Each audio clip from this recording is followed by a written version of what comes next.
Welcome back to Aaron and Ellie on Kirby Drive. Today is Friday, March 26th, 2024, and I'm doing a solo pod today. Ellie, for whatever reason, decided that it was more important for her to go work a shift at the hospital rather than podcast directly after the NFL draft. Who can say why that would be? But for real though, let her know in the comments that we love her, we miss her, and that we can't wait for her to be back next week. To start out, I guess I'll go over the results of our Ball Know Over the Week challenge.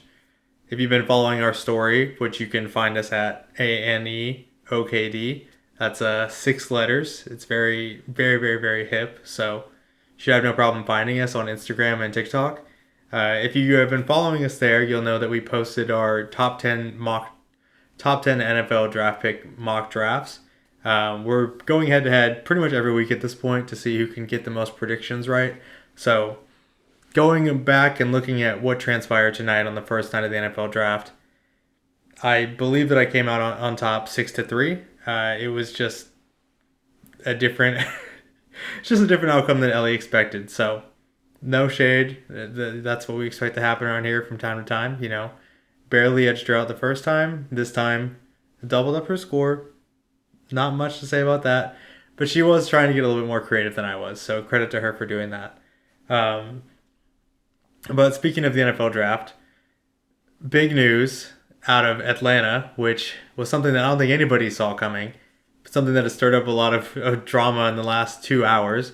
Things are still developing as I'm filming this, but I'm not going to stay up super late to try and catch all the news before I need to post this at 6 in the morning, so this is what we're doing. Turns out Atlanta was not satisfied with the additions they made to their quarterback room over the offseason. Now, if you are new to sports, if you're newer to fandom, you may not have been up to speed on the NFL offseason, but this past, really just 44 days ago actually, quarterback Kirk Cousins signed a 4-year, $180 million deal with the Atlanta Falcons.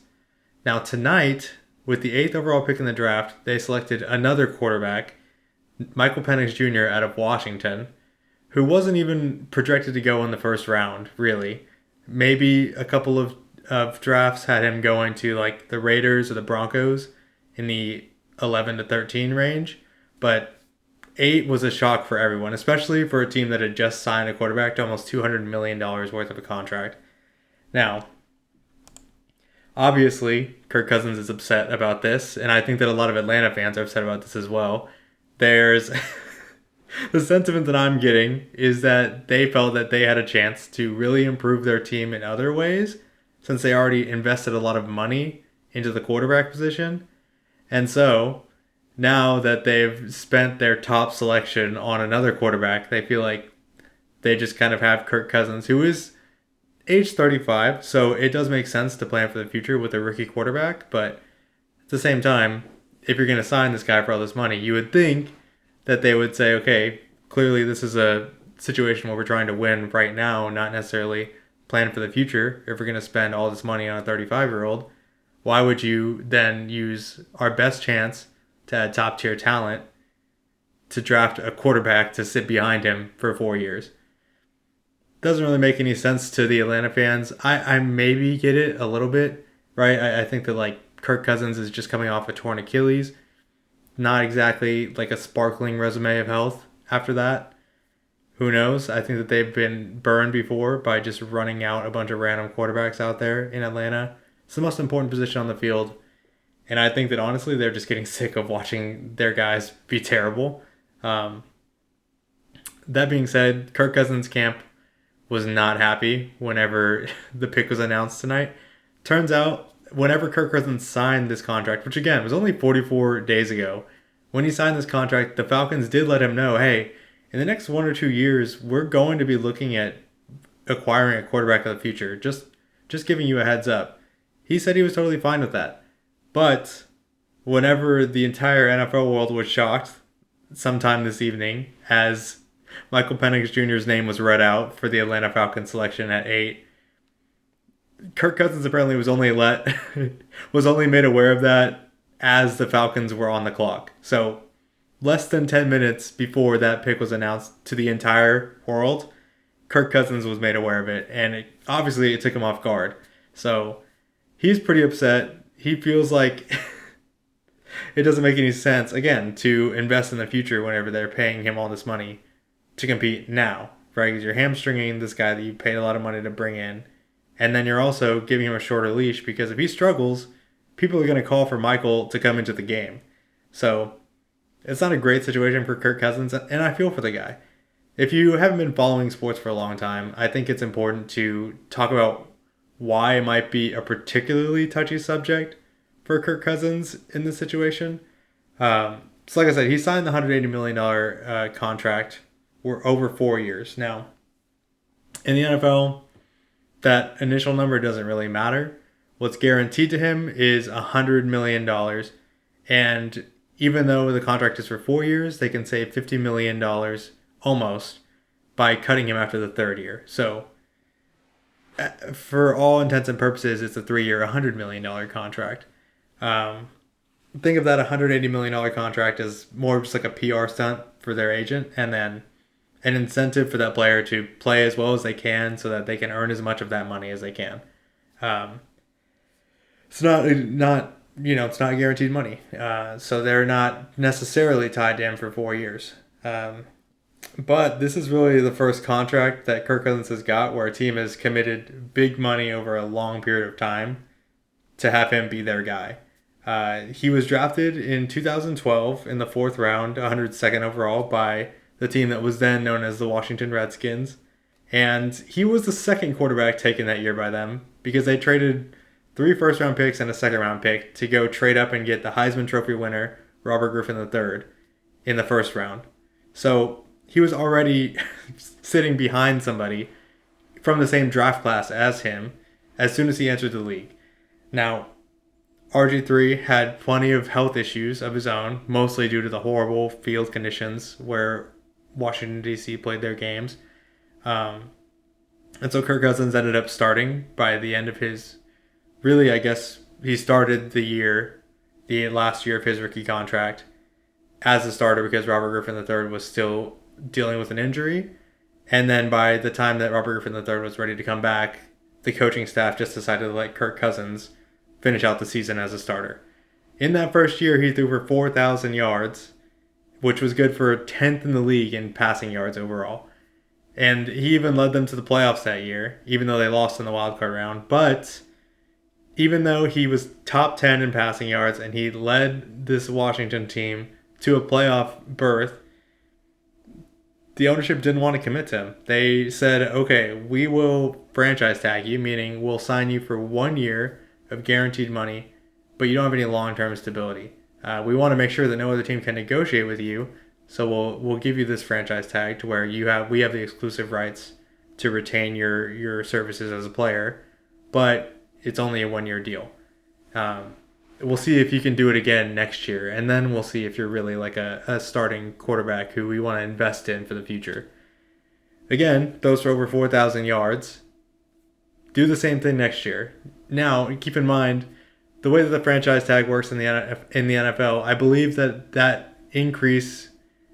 price of that franchise tag increases by 125%, or not 125, but it's 25% more the next year. So they paid him $4 million more to just keep him around for another 1-year stint to, again, prove it. See if you can do it again.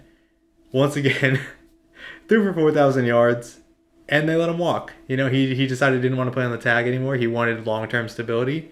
And I believe that's what he got. I think he got a deal with the Vikings, which is where he played for up until last season. He was basically given a fully guaranteed contract, 3 years, $84 million. Let me double check that while I'm talking. But basically, he did not get anything guaranteed, or he did not get anything long term until after his 6th year in the NFL. So he signed a 3-year, $84 million contract with the Minnesota Vikings in 2018. Fully guaranteed. So this was an actual $84 million contract, fully guaranteed for 3 full years. After that, he signed another 2-year extension and then he tacked on another 1 year extension after that in Minnesota. Now, he did tear his Achilles halfway through this year, so he did get a good run in with the Vikings, but he was always kind of considered like a choke artist in primetime. He is notorious for losing games in primetime, not showing up in the playoffs. The one time that the Vikings went to the NFC Championship game while he was there, backup quarterback Case Keenum was actually replacing him, I believe. I may be wrong about that, but who knows if Kirk was there or not. But either way, it's always been a debate whether or not Kirk Cousins deserves what he's received in the NFL. He's made a lot of money for someone who people really have never considered as like a top tier talented player. And so a lot of people don't like him because of that. Even still, right, like I think that if you're Kirk Cousins, like you're not there thinking like, okay, yeah, it's fair that that you don't believe in me. I get it. I'm not that good. No, I don't think that that's how he thinks at all.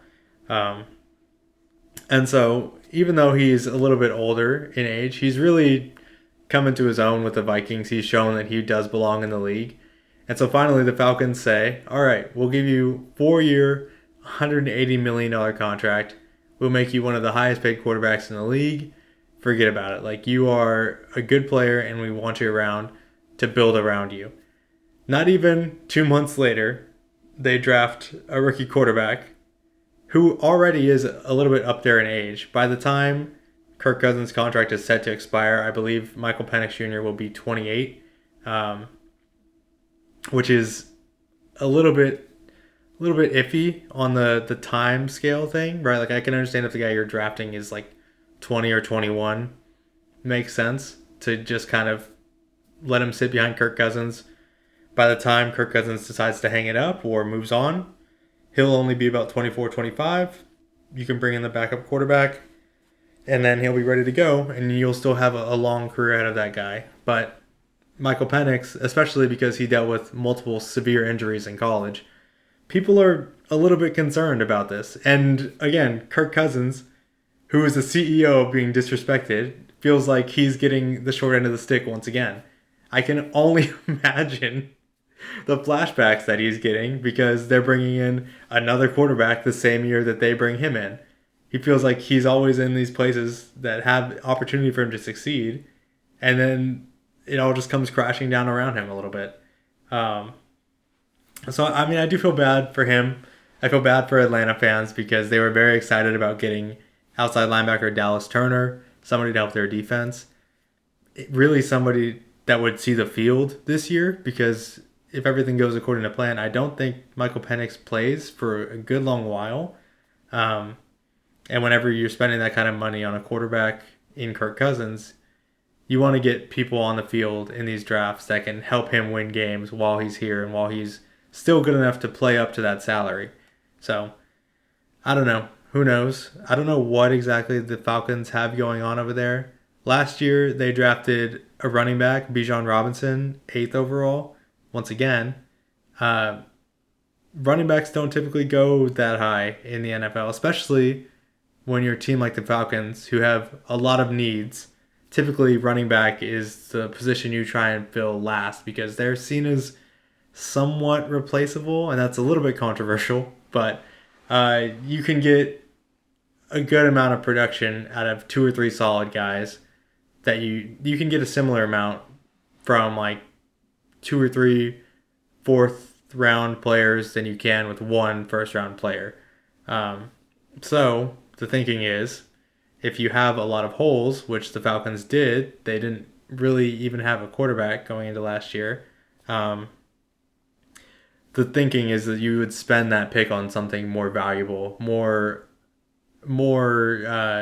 secure, something, a position that will have that player play for a long time, because running back careers are some of the shortest in the NFL as well. So something like an offensive lineman, someone who can play into their mid-30s effectively, you would think would be the way that you would spend those picks that you happen to get in the top 10. But I think Atlanta is very much for flash and like the sexy pick, the splash pick. I don't know. I mean, even back in 2021, they drafted a tight end, fourth overall. Kyle Pitts, he did break the rookie, or either got close or broke the rookie tight end receiving record, but even still, like, your MVP quarterback has just been shipped off at that point in Matt Ryan, who just now recently retired. Um, and I think that you can do. I think that there are better ways to address a team that is lacking in talent than taking what many people consider a luxury position in tight end and running back. So I don't know. I don't know what they have going on over there. That is like the talk of draft night, is that Kirk Cousins is furious and the Falcons might have just like burned a pick on a quarterback that's not going to play for them for a very long time. Or they've just like bought themselves the chore of trying to trade Kirk Cousins in the meantime. I don't know what their plan is going forward. I'd be interesting to see. And Raheem Morris is their new head coach. This is his first year with the organization right now. So I don't know. We'll see what happens. I don't have faith in them to run a team very well, though, because I watched Arthur Smith, their coach who got fired last year, take his running back that he drafted 8th overall and then proceed to not use him hardly at all the entire year. So who knows what's going on in Atlanta. I feel for you if you're an Atlanta fan. I really do feel bad. But yeah, a team that I don't feel bad for, speaking of horrible moves in this year's draft, is the Buffalo Bills. Because, you know, the saying, like, we study history or else we're doomed to repeat it. I think that is something that the Bills need to hear, because today, well, this past offseason, Stephon Diggs, their top pass catcher from the year before, was traded to the Houston Texans, right? We talked about that on, I believe, the first episode of this podcast, which there was some division in the locker room. Fine, right? You hit a point where you need to move on from a player, because at this point, the Buffalo Bills had lost to the Chiefs probably like 100 times at least in the years since Patrick Mahomes got drafted. It just was not a working formula, and so I feel like a lot of guys in that locker room felt like they needed a new start. They basically cleaned house this offseason, and their receiving core is decimated. They have no one who is of first-round talent. They have no one who is like top 15, top 20, top 25 in the league. They have no one in that category. And they're picking at 28th overall tonight. And they got really lucky that a lot of wide receivers were still left on the board when it was their time to pick. Not only did the Bills not make their selection at 28th overall, they traded with the Kansas City Chiefs to move back to 32nd overall. The Chiefs came up to 28 and picked Xavier Worthy, wide receiver out of Texas. He ran a 4.21 official 40-yard dash at the Combine this year, which is the fastest anyone in NFL history has ever run it. And he goes and he gets to play with Patrick Mahomes now, who has been bullying the Bills for literally like the better part of 6 or 7 years. And this is not the first time that the Bills have set themselves up to be the person who digs their own grave. Patrick Mahomes himself, in 2017, the Bills were picking at 10th overall, and the Chiefs were picking at 25th overall. They had Alex Smith as their starter, who was good, not great, former number 1 overall pick by the 49ers, but he was not going to be the one to lead them to a Super Bowl, even though he was very good. And so the Chiefs took their shot, traded up with the Bills to the 10th overall pick, and selected Patrick Mahomes. Now, obviously for the Bills, I'm sure they wish that he would have gone to any other team, because he has just continued to ruin their chances of competing for the Lombardi Trophy every year. But then again, like I don't feel sorry for them, because what do you need more than anything in the world right now? You need a receiver. What do you know that your greatest opponent is also struggling with finding? A receiver. They got rid of Tyreek Hill a couple years ago, and Kadarius Toney was just spent the whole year making a fool out of himself. Rashee Rice is getting into car accidents and getting sued for $10 million.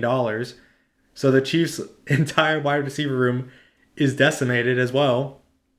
And yet you allow them not only to not just to jump you, but you willingly give them your spot in the draft, move back to their pick, and allow them to take whatever receiver they would want, let alone the one who is literally the fastest the NFL has ever seen. I just don't understand it. I don't know what their plan is, because this wide receiver class is very deep.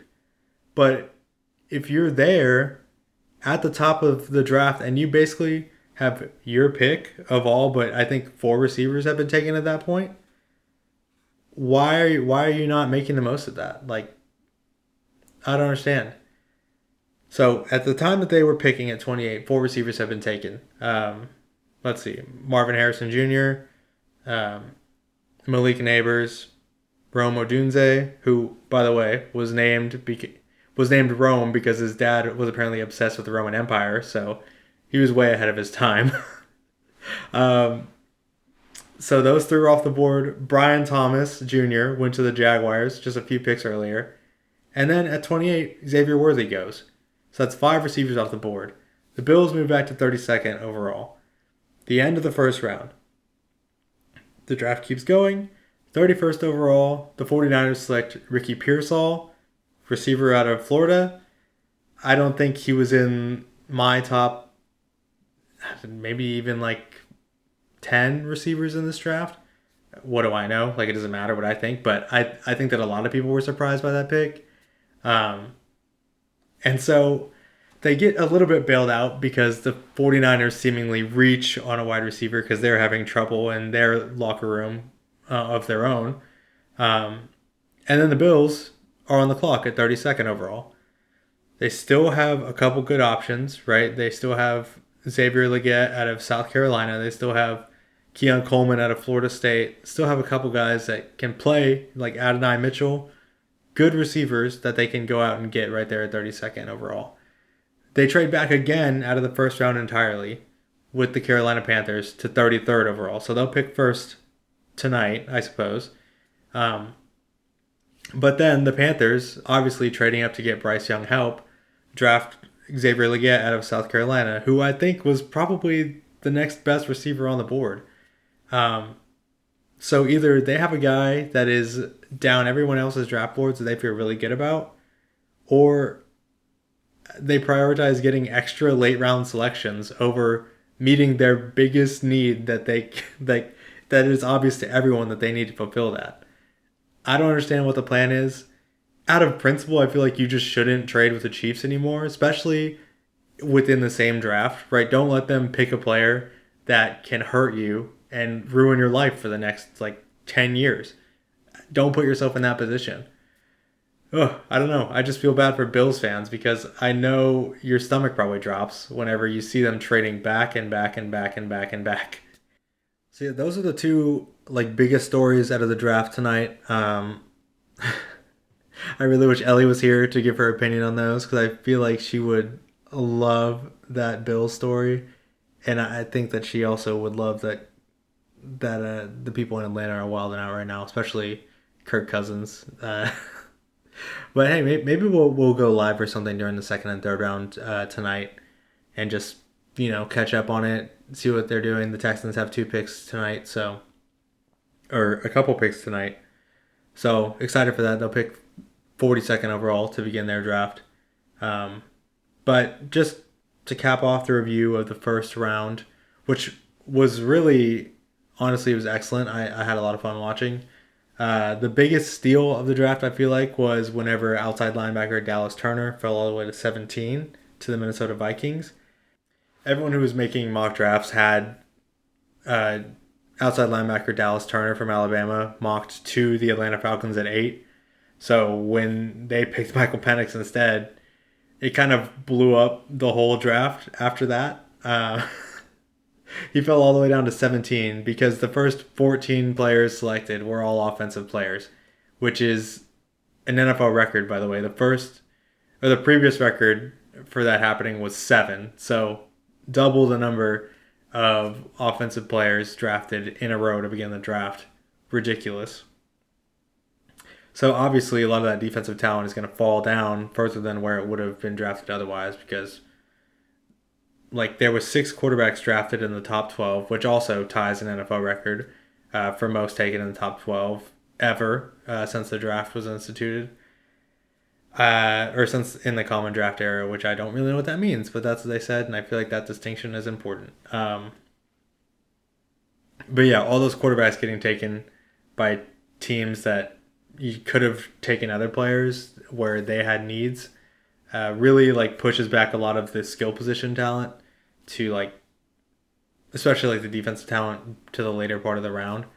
And so the Vikings, who had actually acquired the 23rd overall pick from the Texans in exchange for their second this year and a second next year, which the Texans traded for Stephon Diggs, they traded with the Jacksonville Jaguars to move up to 17 and get Dallas Turner because they recently lost their outside linebacker, Daniel Hunter, who went and signed with the Texans this offseason. So really just like the circle of life there, like the Texans take a free agent from the Vikings. The Vikings, after trading with the Texans, use the Texans pick to move up and replace that player with honestly what many people thought would be like the top defensive player in this draft at 17. So that's a really good value. Again, that player, Dallas Turner, was projected to go at 8th overall.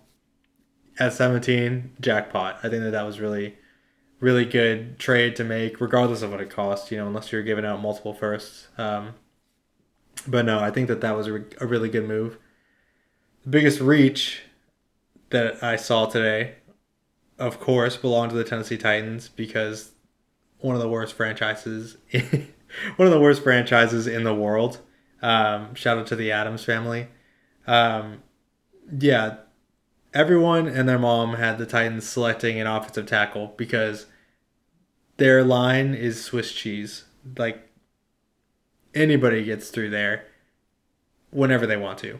And they had a gaping hole at left tackle, which is one of the most important positions on the field. They protect the quarterback's blind spot.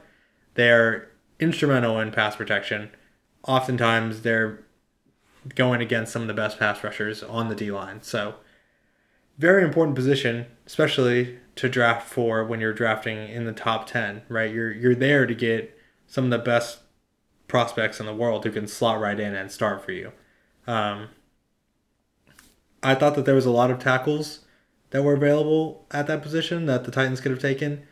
A lot of mock drafts had them taking Joe Alt, who ended up going to the Chargers 2 picks before, so their top option was out. But I feel like Olu Fashanu, who ended up getting drafted by the Jets at 11, who has experience playing left tackle, I believe, would have been a better selection here. Who they did draft was offensive tackle J.C. Latham from Alabama, who has not played a single snap at left tackle in his career. So I don't really understand why make the selection at 7. If you want this guy, you can probably trade out of that spot. I know it's easier said than done, but he was not among like the top. He's a good player, and I think that he'll do well for them if they drafted him at 7th overall to be a run blocking guy, because he is a huge guy and he moves people whenever they're run blocking downhill. He is a very physically imposing player, but a pass protector at the left tackle position might be a difficult transition for him because that's a different skill set entirely. So I don't know. I think that if they drafted this J.C. Latham to fill their biggest need, which you should be doing if you have picks within the top 10, right? You shouldn't be just, I don't know, shouldn't be taking guys that I think some of the guys who work for ESPN had him ranked as like the 23rd overall prospect. I don't think you should be taking someone who is essentially like a right tackle who can play guard as well. I don't think that that's a high quality pick at 7. I think that there were guys who were more talented that you could have, or not even more talented, but just who fit their scheme better, who maybe met their needs a little bit better than J.C. Latham. No disrespect to him other than the fact that he plays for the Titans now, so I couldn't. I genuinely hope he never wins a game in his NFL career. But that goes for everyone who gets drafted there, so nothing new, nothing special, nothing personal. But yeah, I think that was probably the biggest reach of the night. who knows about whether he's going to play left tackle, right tackle. I just struggle with drafting a right tackle in the first place at 7th overall, if that's your plan. Um, but anyways, that's that. That's the NFL draft. I don't know. I don't feel like I'm certainly not going to be able to fill an hour just rambling, I feel like. But we can look ahead to tomorrow if we want to do that. Let's double check who is available. So I know the Texans are picking 42nd overall and 59th overall. So it will be very exciting to see them actually, come back and get involved in the draft. They traded their first round pick, and so it's been kind of quiet over here in Houston. But let's just scroll through and see some interesting events from tonight. So the Vikings did end up trading up to get quarterback J.J. McCarthy from Michigan. They just didn't end up trading up to 5. They moved up one spot. They swapped picks with the Jets to grab him because I think whenever Michael Penix got drafted by the Falcons, alarms started going off. I think that originally their plan was, rather than trade up all the way to 5 to get J.J. McCarthy, just sit back and wait until one of the quarterbacks came back to them at pick number 11. And then the Falcons drafted a quarterback at 8 and probably just sent off like alarm bells in everybody who needed a quarterback still's head. And you can see it cost some teams dearly. The Vikings moved up to 10 to get J.J. McCarthy, and then the Broncos at 12 picked Bo Nix out of Oregon, and the Raiders is where Michael Penix Jr. was projected to go on a lot of mock drafts. And so whenever the Falcons jumped the gun, grabbed something that no one thought they would take, and then everybody else panicked, moving up to try and not be jumped for quarterbacks that were remaining, the Raiders were kind of left holding the bag with options that were not worthy of the 13th overall pick. They ended up getting tight end Brock Bowers, who's one of the better tight end prospects we've seen in a while, but I don't know. They have AOC as their quarterback, not that one, Aiden O'Connell. So I don't really know what the plan is there. Right? They drafted a tight end last year pretty high in Michael Mayer from Notre Dame. I don't know, if you don't have anyone to play quarterback, like, that's going to be tough no matter how many playmakers we have. So I don't know. I guess we'll have to see what they pull together in day 2. And there are still some quarterbacks left on the board, but none of them that are going to be able to step in and start right away. So we'll just see what happens come preseason and training camp and all that. Another funny moment was when the Packers were on the clock. I think they were pretty much all in on drafting a corner, and I think that one of them the one that was projected to them the most was Cooper DeJean. I think primarily because he's like a white guy, and that's not something you see in the NFL is white corners for whatever reason. And so like Green Bay, Wisconsin's probably like the best place for a white corner to thrive, I guess, in everybody's mind.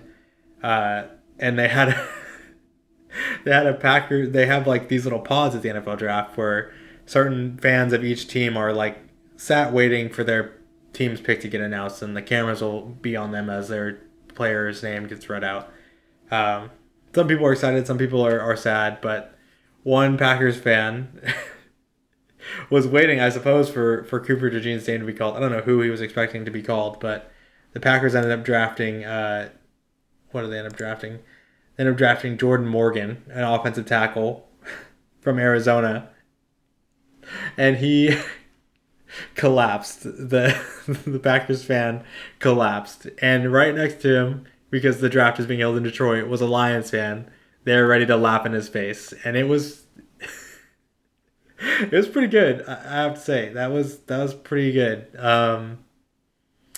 It is funny to see Packers fans get clowned on national TV. So if you're a Packers fan and you're really holding out for Cooper, I'm sorry. That really sucks. I'm sorry to disappoint you. I don't know. There's still some good players left in the draft here, though. Cooper DeJean made it out. He did not get picked up in the first round.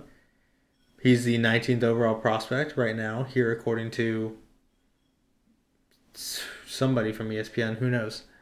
Um, some of the very interesting things that are still, some of the very interesting players that are still available here. Uh, Johnny Newton from Iowa, still available. Second ranked defensive tackle, 21st overall rank, still available.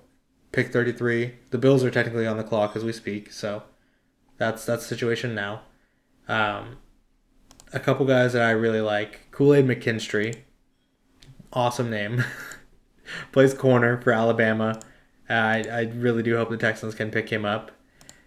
A lot of great names in this draft here. We got Kool-Aid McKinstry. We got Ladd with two D's. Ladd McConkey. Awesome. Um, just a bunch of guys who I think are going to be pretty solid contributors, especially these corners and these wide receivers that are still left. Um, Adonai Mitchell from Texas is still available. Ladd McConkey, like I mentioned, from Georgia is still available. Keon Coleman from Florida State is still available if somebody wants a real big body guy. Um, so yeah, if you want to know, if you're watching the draft with someone tomorrow and you're not exactly sure what's going on, if you want to sound smart, just bring up some of the names that we've just talked about here. Jonathan Brooks, one to look out for, running back out of Texas, as well as Trey Benson, running back out of Florida State. Those are solid players that I think will be picked up in the second round. Adonai Mitchell, Ladd McConkey, Keon Coleman. I think those guys will all get picked up in the second round as well. And then Jatavion Sanders at the tight end position. I think he has a chance to go tomorrow. I don't know if he'll be in the second round, but maybe the third. And then outside of that, like there's some good defensive tackles still left on the board. A lot of guys in the like the 20s to 40s range, so that's really good. Yeah, I think there's still a lot of exciting names still left to be called. I'm excited to see what the Texans do tomorrow. I would be very happy if they can walk away with a defensive tackle of some sort and a corner or a wide receiver. Um, I don't know if Johnny Newton is going to be a possibility for the Texans. I think that if he is to become a Texan, they're going to have to trade up for him, which I wouldn't be opposed to doing. So, and that's something that I think that Nick Caserio, who is a GM for the Texans, is not opposed to doing either, which is why we're all Caserio on this podcast. But yeah, other than that, I'm just excited to see where this goes. I love the draft just because not only is it so exciting to get a chance at new players and get to see all the strategy and mind games and like the chess match that happens between all these NFL franchises as they try and size up what another team might do at their selection so they can determine if they need to try and offer somebody something ahead of them to try and get that player before them or something. Or if they can just feel out the way that the draft is going and see that they are going to be able to get one of the players that they would be okay with taking at this spot. I think it's really fun to watch that play out between all of the GMs, the general managers of each franchise. But also, I just love seeing guys, for lack of a better term, like watch.